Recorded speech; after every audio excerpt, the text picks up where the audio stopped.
اللہ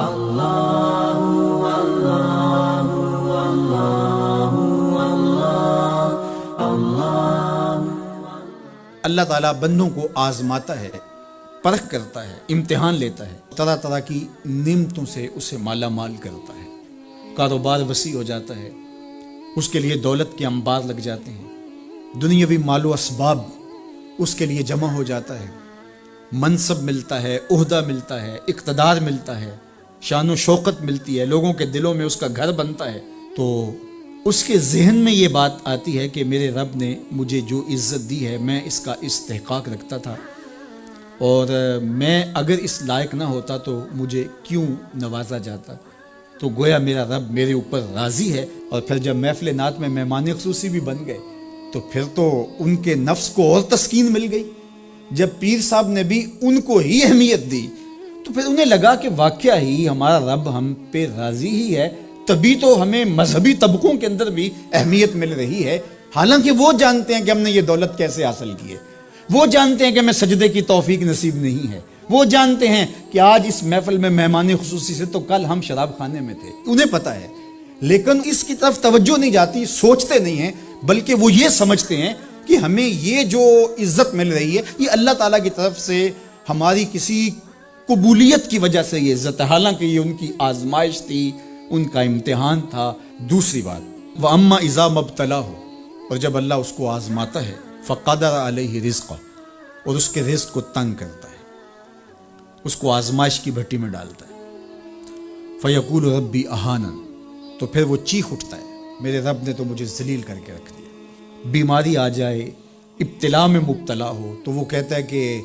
میرا رب مجھ سے ناراض ہو گئے، تو یہ انسان کی کج فکری، ایسا نہیں ہے۔ کسی شخص کو دولت کا دیا جانا یہ اللہ کی رضا کی دلیل نہیں ہے، اور کسی شخص کو غربت کے امتحان میں ڈالا جانا یہ اللہ کی ناراضگی کی دلیل نہیں ہے۔ حضرت امام رازی نے لکھا ہے کہ مکے سے لے کر طائف تک 70 ایسے نبیوں کی قبریں ہیں جن کی وفات صرف بھوک کی وجہ سے ہوئی، تکلیفوں میں، آزمائشوں میں، امتحانوں میں، ابتلاؤں میں اس کے بندے رہے ہیں۔ میرے اور آپ کے آقا و مولا حضور ختمی المرتبت کے گھر میں کبھی برابر چولہا نہیں جلتا تھا، کبھی کھانے کے لیے کچھ میسر نہیں ہوتا تھا، پانی پی کے اور کھجور کھا کے گزارا ہوتا تھا، تو یہ تو کوئی دلیل نہیں ہے۔ اللہ کی رضا کی دلیل کیا ہے؟ نیکی کی توفیق مل جانا، اور اللہ کی ناراضگی کی دلیل کیا ہے؟ کسی شخص کا گناہ پہ دلیر ہو جانا۔ کوئی بندہ گناہ پہ دلیر ہے اور معصیت، نافرمانیاں، اللہ کے حکموں کو توڑنا اس کا مزاج ہے، تو سمجھو اللہ اس سے ناراض ہے۔ اور اگر کسی کو اللہ نے سجدے کی توفیق دی ہے، کسی کو اللہ نے اپنے راستے میں خلوص کے ساتھ خرچ کرنے کی توفیقات عطا کی ہیں، حلال حرام کی تمیز اس کو عطا کر دی گئی ہے، تو پھر سمجھ لو کہ اللہ اس پہ راضی ہے۔ باقی رہی بات کہ کسی کو دولت کا زیادہ دیا جانا، کسی کو کم دیا جانا، تو یہ آزمائش ہے۔ اب جو اہل ایمان ہیں، اللہ کے بندے ہیں، وہ کیا کرتے ہیں؟ جب دولت زیادہ ملتی ہے، اقتدار ملتا ہے، منصب ملتا ہے، تو صرف اللہ کے شکر کے دائرے میں آ جاتے ہیں، اور جب مصیبت آتی ہے، تکلیف آتی ہے، اذیتوں میں مبتلا ہوتے ہیں، تو پھر وہ یہ نہیں کہتے کہ ہمارے رب نے ہمیں ذلیل کر دیا، بلکہ وہ اس پہ صبر کرتے ہیں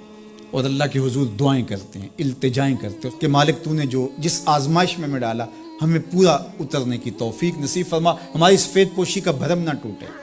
اور ہمیں اس مشکل وقت سے بچانا کہ جب ہماری یہ غربت ہمیں کفر تک لے جائے، اور جب ان کو دولت مندی دی جاتی ہے تو وہ ڈرتے ہیں کہ اللہ ایسا نہ ہو کہ یہ دولت ہمیں فرعون بنا دے، یہ دولت ہمیں نمرود بنا دے، ہمارے اندر بخل پیدا ہو، تکبر پیدا ہو، ہمارے اندر غرور پیدا ہو، تو وہ اس حالت کے اندر اللہ تعالیٰ کا شکر یا دوسری حالت میں اللہ کے حضور صبر کی توفیق مانگتے ہیں اور صبر کے ساتھ اپنی زندگی گزارتے ہیں۔